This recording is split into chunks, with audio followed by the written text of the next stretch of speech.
there's a lot of interesting stuff, even I think interesting stuff going on in the sports world right now with the Dodgers and now a Toronto Blue Jays player making the requisite "I'm sorry I offended the wokeness" hostage video. Clay will lay some of that out for us. We've got a political development that I want to dive into here in a second. But first, Clay, I don't know how many of you remember the movie Road Trip, but there's a whole scene with, what was that comedian's name? Where he says, was it Tom Green? Is that right? Tom Green? And he says he's going to unleash the fury. Clay just put out a tweet, and I was like, Clay, are you unleashing the fury with a tweet about something happening at ESPN? Tomorrow is Pride Month, and you all know that, I mean, it is the gayest day of the year, and that's not meant as an insult. June 1st is the gayest day of the year, where everybody is bedecked in pride flags, and it is impossible to mistake the entire month. Many people have pointed out that we get one day to celebrate those who have died serving our country. We get a full month to celebrate gay people. That obviously always happens with Memorial Day coming in close consult with June 1st. So, ESPN. So there's I had to do research on this, Buck, and I don't know if you are aware of this. Traditionally, the pride flag is just a rainbow, right? Because the rainbow, in theory, would represent all colors. They have now modified the rainbow because the rainbow was not inclusive enough. And they now have like some sort of like arrow that is a part of trans flag. What they consider to be the trans flag. Yeah, I study leftism constantly. I know they've changed this one. But isn't it fascinating? Because isn't the whole point of the rainbow that it is correct. All the colors? Literally everything. The whole point is that it's supposed to be everything, yeah. There literally could not be anyone not incorporated in the rainbow flag, which was the entire purpose of the rainbow, which now has been taken over by gay people. This happened in conversation recently. One of my kids said, every time I see an actual rainbow, I think now about the gay pride flag because the gay community has so taken over the rainbow. You haven't, though, unleashed the fury, so to speak, on Twitter by breaking some news and then seeing all the reaction to it. What's going on? So this year, ESPN is not just raising the gay flag. I am told this is the first year that they will be raising the transgender gay flag. Now, some of you out there may say, okay, what's the significance here? ESPN right now is foremost in advocating for men who identify as women to be able to participate in women's athletics. And in fact, ESPN ran, and I believe we played it on this show, an advertisement, Buck, calling Leah Thomas one of the women's sports heroes of the year. This is a dude who was around the 400th best college men's swimmer who became the best women's swimmer in, I believe, the 500 meter, if I remember correctly.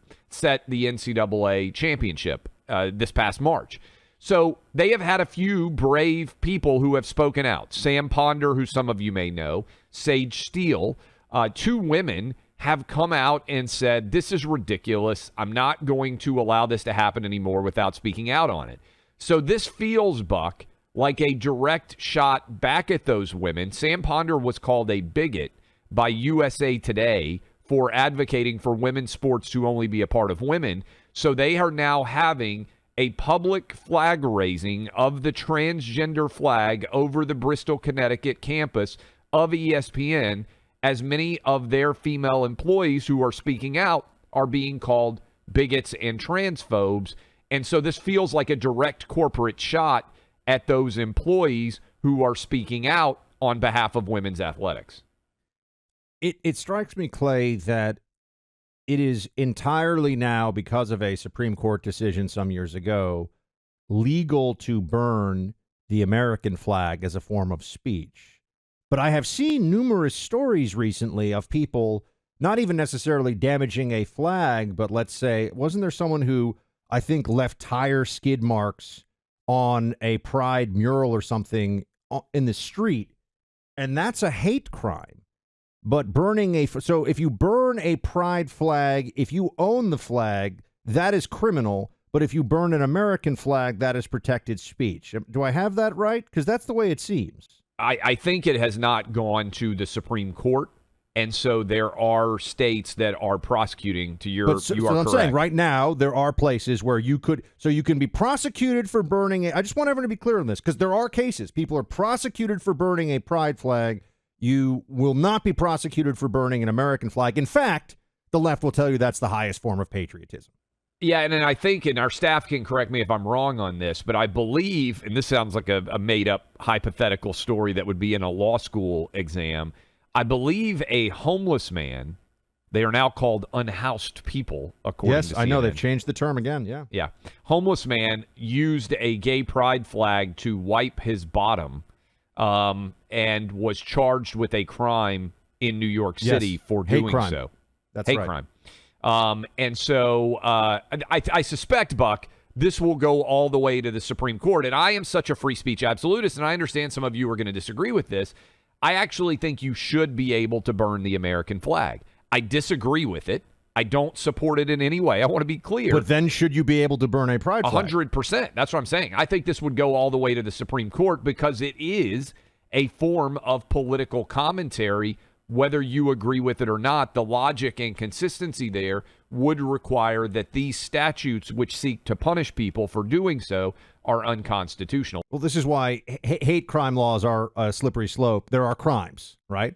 There are crimes that people should be punished for. The notion that there are things where you could be punished for action that is otherwise entirely legal because it offends certain people, no, I disagree with that. There are cases even in, I remember actually did my college thesis 20 years ago now on campus speech codes and the various ways. Now, I know this is private institutions, but they would find ways to punish, and they would use criminal law as the basis for it to punish people for doing things that would be entirely protected under all circumstances, except the wrong feelings are hurt, and then all of a sudden there has to be action. So I think that's an interesting side component of this debate. We've kind of gotten deeper into this now than we had anticipated, so we'll have to hold some of the political discussion about the primary for a few minutes. But Clay, can you tell me about this? I think we have it right. Here we go. Blue Jays pitcher Anthony Bass apologized for posting a video endorsing boycotts of places like Target and Bud Light. Play 5. I recognized yesterday I made a post that was hurtful to the Pride community, which includes friends of mine and close family members of mine, and I am truly sorry for that. I just spoke with my teammates and shared with them my actions yesterday. I apologize with them, and as of right now, I'm using the Blue Jays resources to better educate myself. Oh God, I can't. Honestly, I can't. I'm using the resources. It's just pathetic. I'm excited to go into the re-education camp where my transgressions will result in struggle sessions. Give me a break, Clay. Like, I mean, this is why we actually need, you need to take action. You need to speak out, because otherwise this happens to everybody. Well, and by the way, the groveling doesn't work because a Toronto newspaper columnist has already demanded that this guy be fired, right? Because even when you throw yourself prostrate on the apology Olympics here, to try to apologize for things that you actually believe that managed in some way to upset someone, it isn't actually possible to do so. In Solzhenitsyn's Gulag Archipelago, there are some haunting passages really where he gets into your initial arrest on your way to being sent to the Gulag, and the apparatus functionaries who would be there, interrogating you, torturing you, and everything else. They knew you were innocent, but they wanted you to give a confession just because then that made the process of completely destroying you even easier. And they would get more and more frustrated the longer you held out on that confession. But the point is, confessing did nothing for you. Like they would say, just confess and we'll make it stop. Just confess. No, when you confess, then they send you to the Gulag for 10 or 20 years, and the chance of survival is very, very slim. That's the way it is to bend the knee to the woke mob. It's not like your confession results in some better treatment for you. Your confession merely becomes admission of you being a bad person that needs to be punished further. So there's never any point in it. And that's why this guy, I feel, look, he's a pitcher. Is he a very good pitcher? I have no idea. Is he a good pitcher? You know what, Buck? This is one of those things where I know a lot about the Atlanta Braves, my chosen favorite team. I know very little about the Toronto Blue Jays. You put me on blast here for being inadequately knowledgeable about the Toronto Blue Jays roster. Many of you out there may be Toronto Blue Jay roster experts. I am not. For the baseball fans in the audience, trust me, if this guy was a second-string tight end playing in the SEC 20 years ago, Clay would tell you what his class schedule was. But, okay, Probably Blue true. Jays. Yes. Yeah. So anyway, but this guy apologizes, and what does he get for it? Nothing. But it's fascinating. This is now when people are starting to say maybe we should step up. Remember, this is for Bud Light. He shared. I think he shared or liked a video. It wasn't even him talking about boycotting Bud Light and boycotting Target, but because he liked that action, which remember in the Target situation, it's for making bathing suits that hide men's penises. Yes, that are supposed to be women's bathing suits. Okay. That's what really are you what we're talking about apologizing here. for? I mean, Right, that's the thing. Like, what have you done that's so transgressive? So, it's the groveling. I hate when they make people do this. But it's not about him. I would just Has anyone ever groveled for a left-wing opinion? Trying to think. I mean, I'm sure we could find some people who didn't say the right thing and the left came after them. No. I mean, for having too far left wing of an opinion. Not like I misspoke and like said something and people were mad at me. I mean, like you said the most outlandish far left wing thing imaginable. I can't recall anyone ever being required to apologize for that. No, I can't either. I think they always leave space for that. But there's also maybe a lesson here, which is that our side gets distracted fighting with each other or trying to placate the other side. Their side has an amazing and consistent focus on destroying the country. So there's something to be learned. Never apologize, period. Not if you sometimes misspeak. We might say something stupid on this show. Trust us. I'm sure you probably think we do it all the time. But apology for misspeaking is different than apologizing for what you actually believe in. You should never do the latter.